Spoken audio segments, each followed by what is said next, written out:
బీసీలకు బలహీన వర్గాలకు మంచి చేసిన ఘనత కాంగ్రెస్కే దక్కిందన్నారు TPCC chief Mahesh Kumar Goud.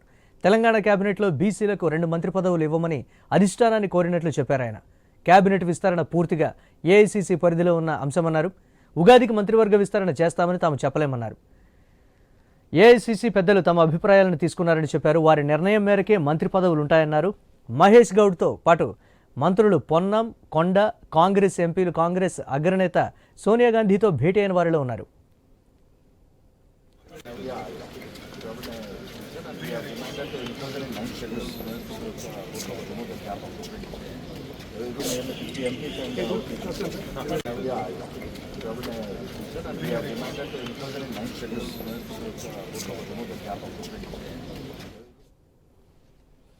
HCU భూములు ప్రభుత్వ భూములని ప్రభుత్వ అవసరాలకు వినియోగించుకుంటామన్నారు.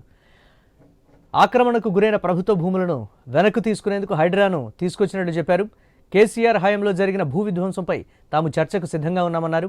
బీఆర్ఎస్ హయాంలో హెచ్సియులో 100 ఫీట్ల రోడ్డుకు ఎలా అనుమతి ఇచ్చారని ప్రశ్నించారు. ఆ విషయంపై తమకు అనుమానాలున్నాయని విచారణ చేపడతామన్నారు.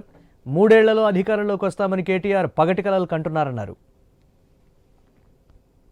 2 గంటకి వెల్ఫేర్ మినిస్టర్ కలుస్తా ఉన్నాము. ప్రధానమంత్రి గారు ఎవరిని కలిసే పరిస్థితి లేరు. నేను అందుకే బీజేపీ నాయకులు అడుగుతా ఉన్నాను, మీరు కేంద్రంలో ఎంపీలుగా మంత్రులుగా ఉన్నారు, అపాయింట్మెంట్ తీసుకోండి. మాకు బేసిజాలు లేవు. మీరు అపాయింట్మెంట్ తీసుకుంటే మేము మా ముఖ్యమంత్రి, డిప్యూటీ మంత్రి, మొత్తం క్యాబినెట్ వస్తాం ప్రధానమంత్రి కలవడానికి. ఈ దేశంలో అందరూ భాగస్వాములే. అందరు అధికారులు తీసుకున్న తర్వాత దాన్ని క్రోడీకరించి దాంట్లో నుంచి ఒక నిర్ణయం రావాల్సింది. అది ఏఐసీసీ తగు సమయంలో ప్రకటిస్తుంది. లేదా ఇప్పుడు ముస్లిం సాకుతో యావత్ దేశంలో ఉన్నటువంటి బీసీని, ముఖ్యంగా తెలంగాణ బీసీని అన్యాయం చేసే దిశగా బీజేపీ ప్రయత్నం చేస్తూ ఉంది.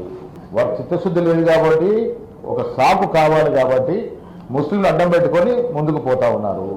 హెచ్సియులో ఇప్పుడు తగాదనిస్తున్న భూములు పరిపూర్ణంగా ప్రభుత్వ భూములు. అది హెచ్సియు భూముల్ని ఐఎంజీ భరత్ సంస్థకి ఇచ్చినప్పుడు దాని బదులు భూమి హెచ్సియుకి ఇవ్వడం జరిగింది. ఆ భూమి బదలాంపు జరిగింది. ఆ బదలాంపు మీద హెచ్సియు ఆనాడు రిజిస్టార్ నరసింహ గారు సంతకం కూడా పెట్ట జరిగింది. సో ఈ భూములు హెచ్సియు భూములు కావు, ఇది ప్రభుత్వ భూములు. అయినప్పటికీ కూడా ప్రభుత్వ అవసరాలు ఏ రకంగా ఉంటే ఆ రకంగా చేసుకోవడానికి ప్రభుత్వం సిద్ధంగా ఉంది. ఇది కాకుండా కేటీఆర్, కేసీఆర్ హయాంలో హైదరాబాద్ చుట్టూ ఉన్నటువంటి గోల్డ్ మైన్ లాంటి ప్రభుత్వ భూములు, ఎన్ని భూములు అమ్మారు, ఎన్ని భూముల్ని వారి అనుయ సంస్థలకి కారు చౌకగా కట్టబెట్టారు. ప్రభుత్వ ఆస్తుల యొక్క ధ్వంసం ఏ రకంగా జరిగిందో మేము చర్చకు సిద్ధము. అన్యాక్రాంతమైనటువంటి ప్రభుత్వ భూములు మొత్తం వెనక్కి తీసుకోవాలని ఒక సదుద్దేశంతో హైదరాబాద్ తీసుకొచ్చాం కదా. రాష్ట్రాన్ని సమూలంగా డిస్టర్బ్ చేస్తూ అభివృద్ధికి అడ్డరుగున